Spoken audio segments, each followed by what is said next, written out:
it's gonna take me 15 minutes before I can call you back. Okay. What up, though? Welcome back to the Beat Factory 313 War Stories podcast, and I'm your host, Juice. And let them know who we got with us today, sister. My name is Annie Lee Cole. Hey, how you doing, Annie Lee? Can you speak up too? Yes, my name is Annie Lee Cole. Happy New Year. Same to you. Let them know where you at right now. Right now at this moment, I'm serving life in Huron Valley Women's Facility. And how long you been down? I've been down now 30 years. 30 straight years. Now tell them what transpired, how you get there. Well, I came to this prison with a life sentence because of on a murder one, first degree of something that I did not do. Okay. Well, let's say what the court what went on with the courts, and then we get to your plea. But what the court say went on? What transpired with the courts, and then clean it up. The court said that I had stolen someone's identification and hired someone to secure the lady that set us through. Okay. And that's not the story. Okay. Because I didn't even know. I didn't even really know Stella's Fruit. Okay. Well, take us back to how they tie you into this. What transpired for them to come and get you? They tied me in because it was someone that sort of had said that I had hired two boys to do something to her, and it was my brother who gave them the story. And in the process of him giving them that story, that was not true. Me and him had been having problems, and then the police believed him, and they tracked me down in Mississippi when I was visiting my son and my grandfather, Mm-hmm. and they put out a false warrant to bring me back to Michigan. And when I came back to Michigan, I learned that that's what they had done. But before I got back to Michigan, they had already kidnapped my kids from the school to use them. Who did? To get the Detroit Police Department detectives. Okay.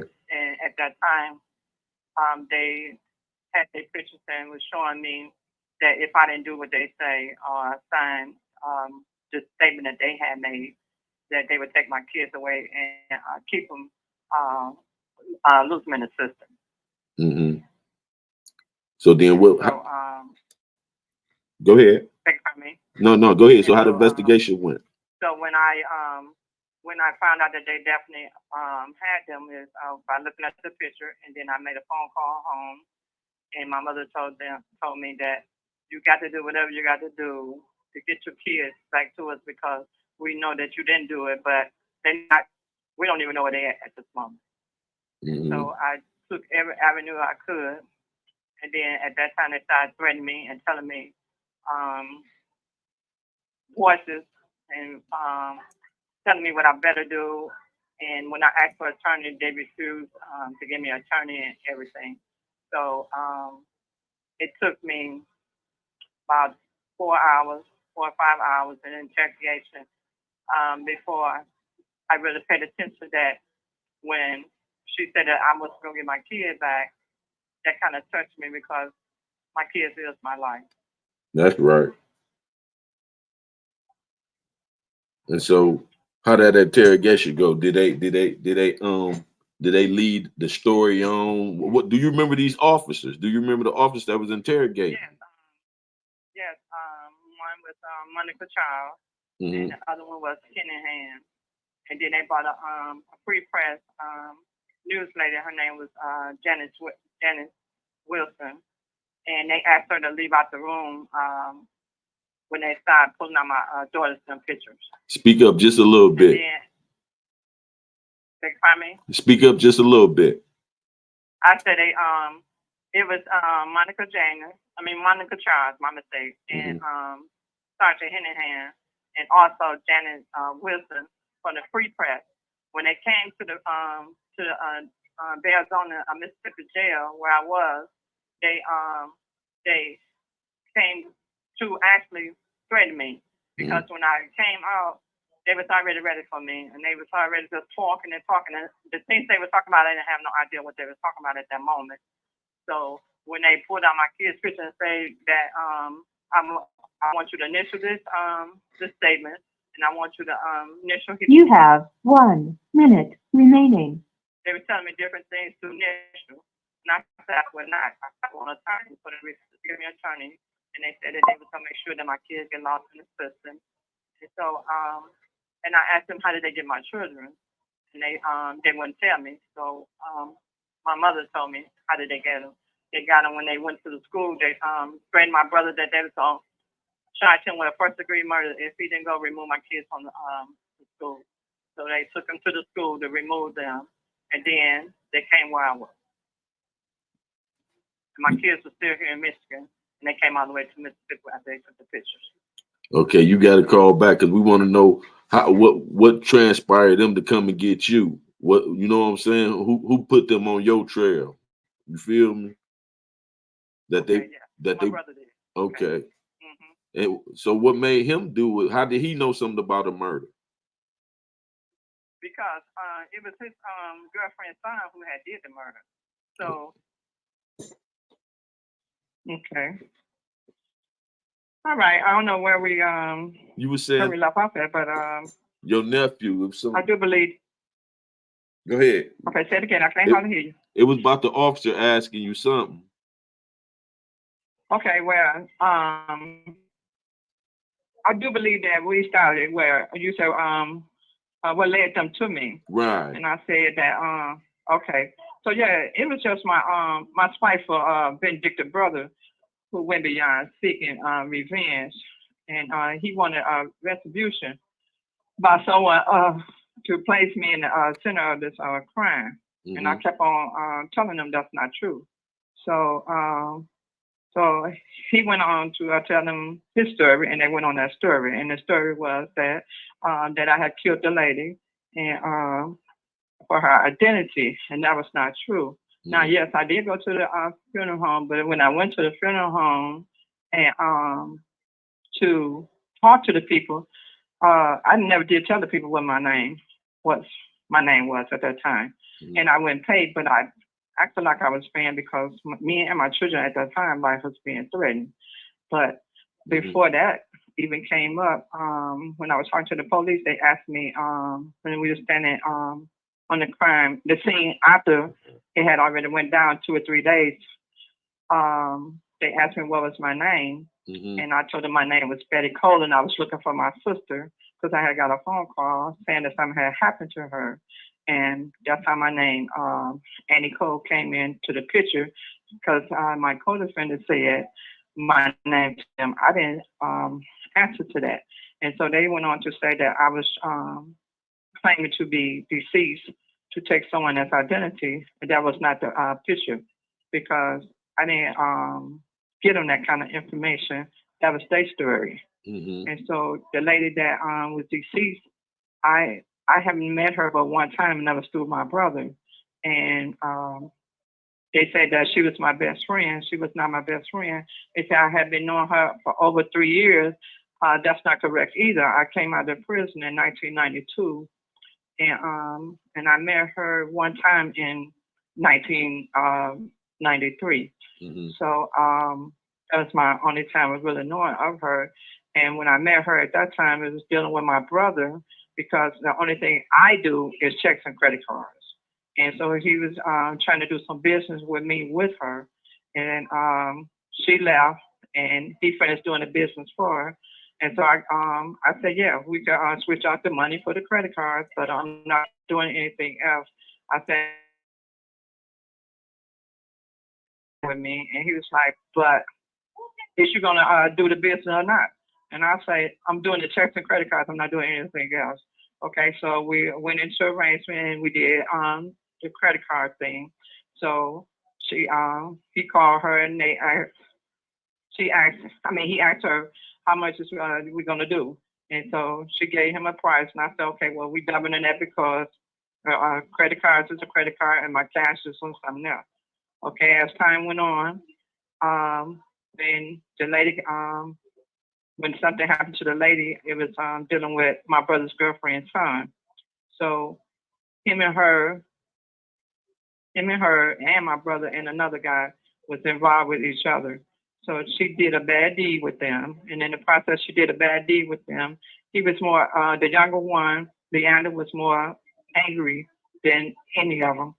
So my brother got with his girlfriend's son, and they made a plan together.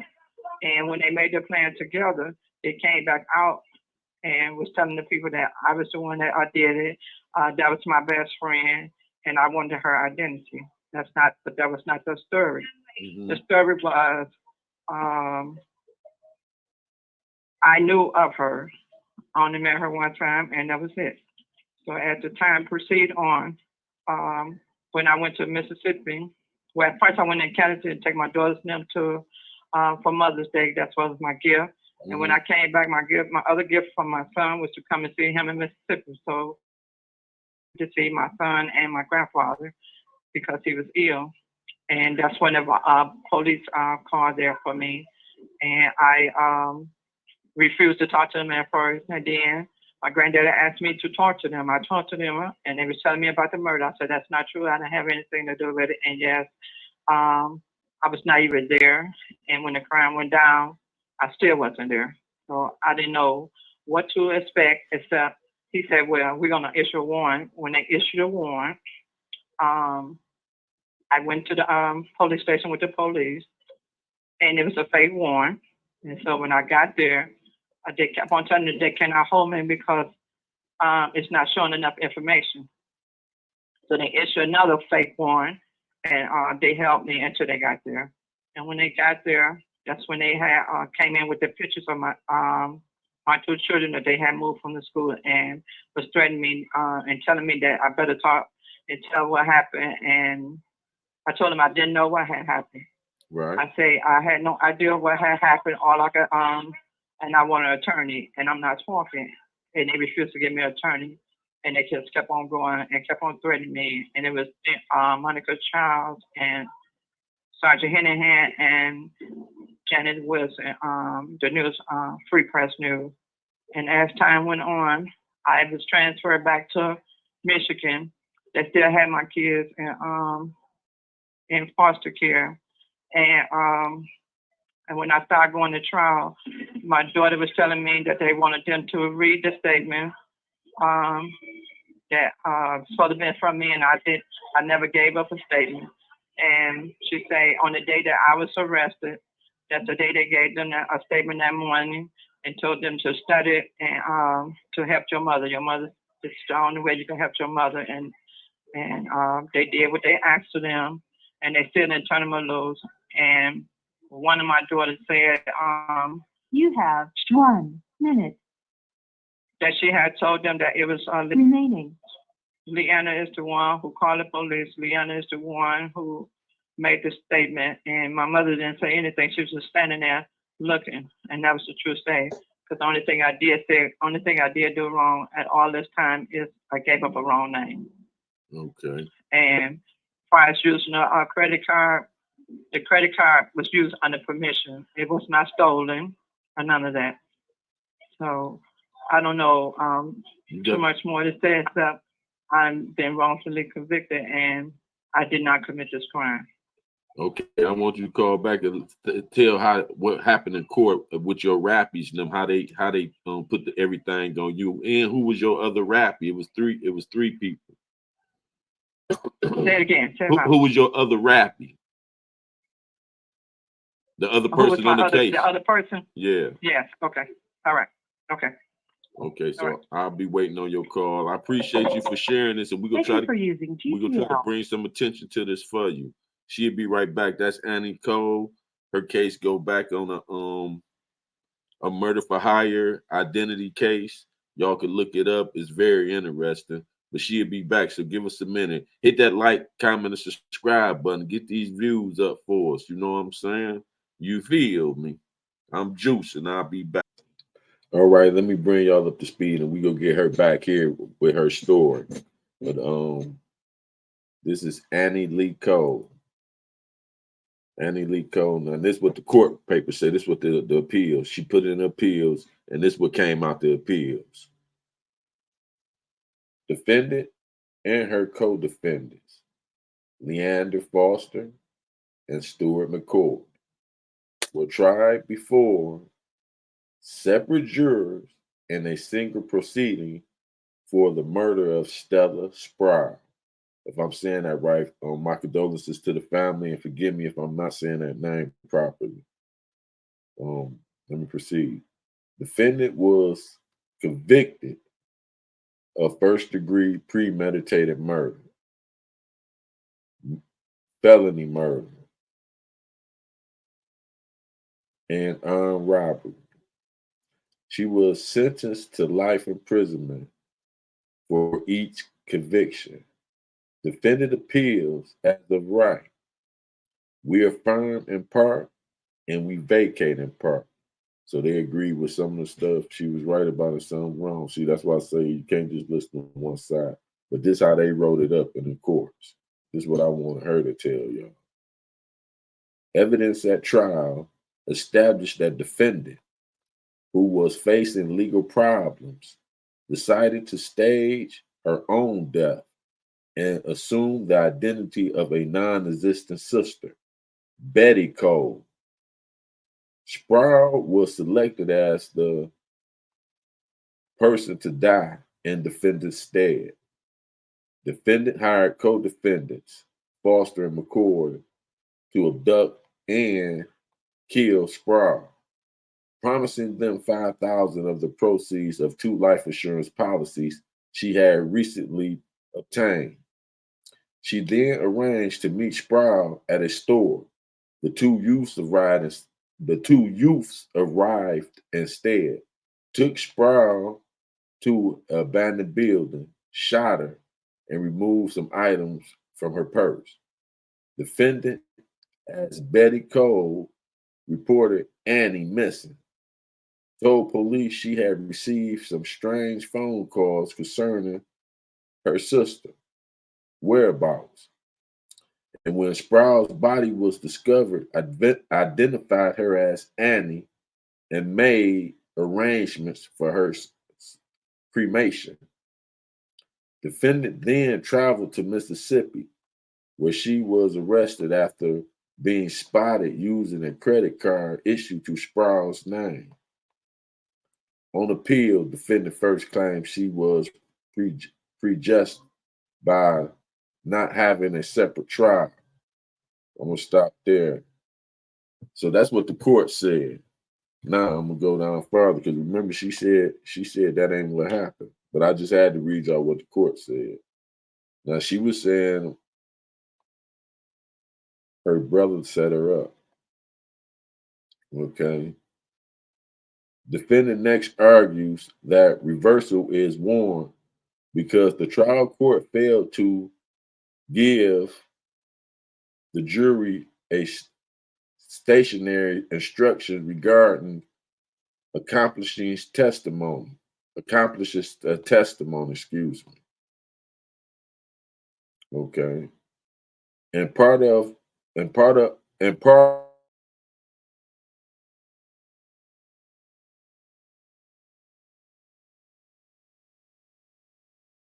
court did give the jury a cautionary instructions on accomplishing testimony with respect to Stuart McCord, the only accomplice to testify and who did so favorably to defend it.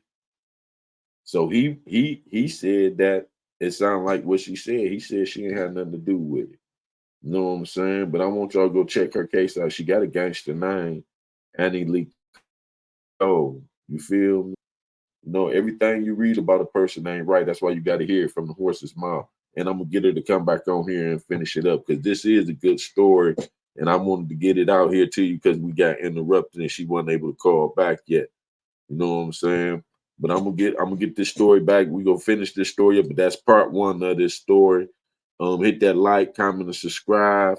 I want y'all to tap back in. Happy New Year. You know what I'm saying? And go check out that dog face. You know what I'm saying? We got some things going over there. YouTube streets, check us out. You feel me? And I'm get this story out to y'all. This the Beat Factory 313 War Stories podcast, and I'm Juice, and I'm out.